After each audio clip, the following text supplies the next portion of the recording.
Are you a gamer? If yes, then you are on the right place. Because we are going to share the best 75 inches TVs under budget.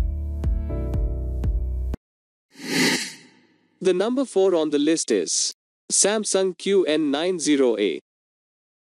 Samsung is looking to micro LED technology as a potential future for displays.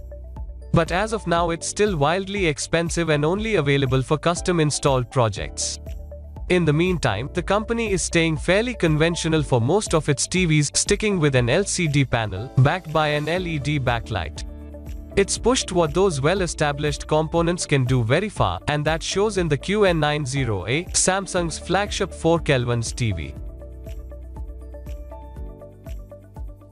It doesn't have the wide selection of apps that you'll find on Amazon Fire TV, Android, Google TV, or Roku TV, but it's still filled with features. Most major streaming services are available, including Amazon Prime Video, Apple TV, Disney+, HBO Max, Hulu, Netflix, and YouTube, but not Twitch.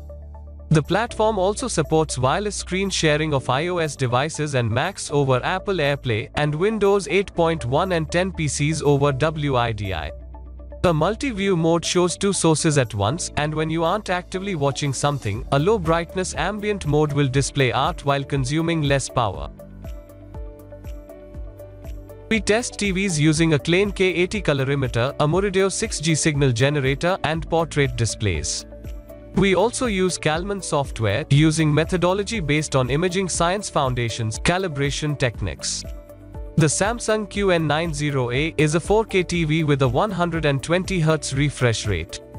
It supports high dynamic range HDR content in HDR10, HDR10+, and hybrid log gamma HLG.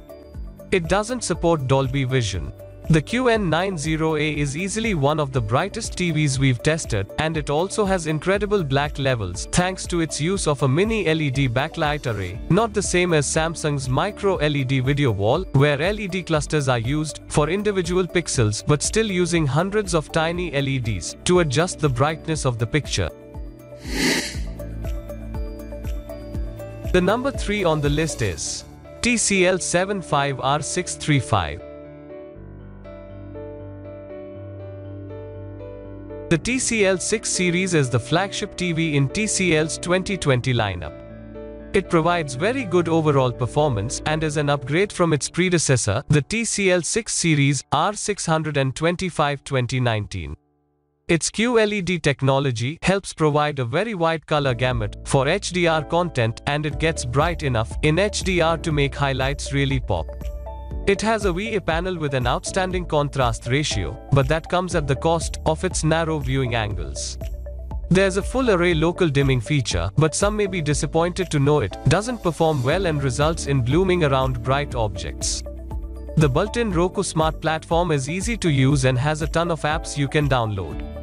The TV is well built and is a good choice to use in a well-lit environment, as it has excellent peak brightness and its reflection handling is decent. The result is that the 6 series is more closer akin to OLED in terms of brightness and contrast, but has the benefit of using quantum dots like last year, which means you'll see a wide color gamut that looks amazing. To put the TCL 6 series through its paces, we tried tons of different content, from Night on Earth, available in Dolby Vision, no less, to the local news to see how the TV upscaled HD content to fill the 4K screen.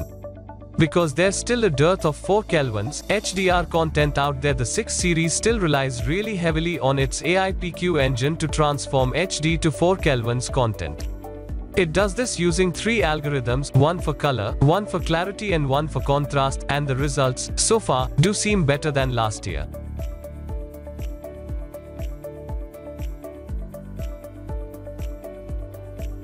The sound on the TCL 6 series is perfectly acceptable. You won't hear the fine details in classical music or the spacious soundstage of a 5.1 surround system, but you won't have any complaints about the volume level either. On the frame, you've got two 8W speakers that emphasize mids and highs rather than wall-shaking bass. Don't buy it if You absolutely need 4K 120Hz for next-gen consoles. If you want to suck every bit of power from the Xbox Series 10 and PS5, you're going to need a TV with HDMI 2.1 and 4 Kelvins, 120 FPS support. Unfortunately, you won't find that here. The number 2 on the list is LG C1 TV. OLED TVs have the best picture quality available, and today, there's more choices in OLED than ever. This TV combines incredible image quality with the best features. The C1 has more sizes than LG's least expensive OLED TV. The C1 also has more sizes than the more expensive G1 series, which offers that EVO panel and a slimmer wall-mount centric gallery design. The C1 also lacks a far-field mic for hands-free voice and a next-gen TV tuner, both relatively minor extras included on the G1. The best LCD TVs I've reviewed so far scored a 9 in image quality, while OLED TVs like the C1 have scored a 10. High-end LCDs are brighter than OLED, especially with HDR, but the picture quality on OLED TVs I've reviewed is superior overall. If you've seen any mainstream LG OLED TVs in the last couple of years, the C1's design will ring a bell. The watchword is minimalist, with a slim border around the screen on all 4 sides and a tiny, discreet LG logo. Seen from the side, the top 2/3 of the TV is blade thin, while the bottom widens to accommodate the guts, inputs, and other connections.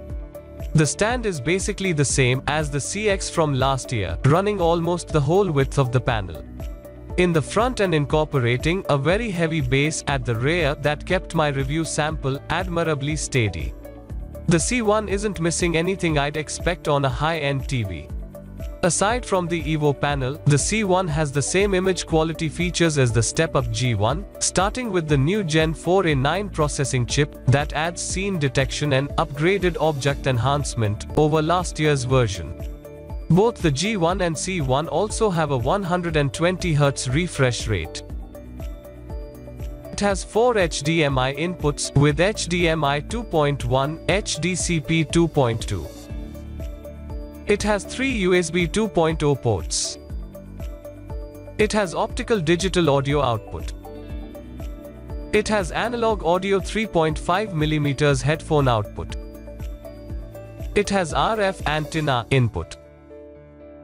It has -232 port mini jack for service only. It has an Ethernet LAN port. The number 1 on the list is Sony X950G. The Sony X950G is an impressive 4K TV with great picture quality.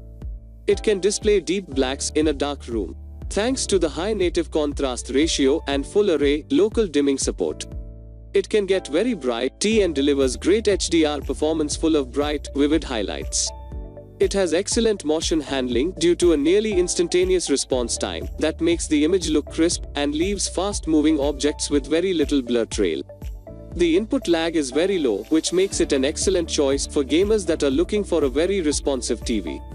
Unfortunately, just like most VA panels, it has narrow viewing angles, and those seated on the side will not experience the same great picture quality.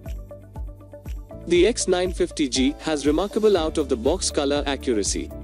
Most inaccuracies are difficult to spot without the aid of a colorimeter.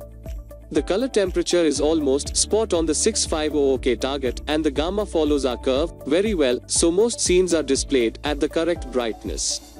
The picture mode that gave us those great results is custom. We tested the 55 inches Sony X950G, and for the most part, we expect our review to be valid for the 65 inches as well. The 75 inches and the 85 inches models have Sony's new X wide-angle technology, which improves viewing angles at the expense of lower contrast ratio. As we have not tested those models, we cannot be sure how they perform in contrast and viewing angles, and our only insight comes from the results of the Sony Z9F, which incorporates this technology. The Sony X900H and the Sony X950G have nearly identical overall performance.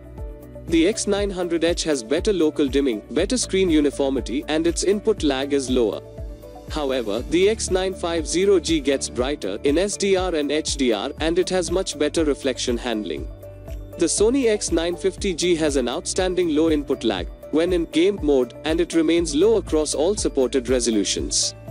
Both game mode and graphics mode have the same low input lag, and both support proper chroma 4:4:4.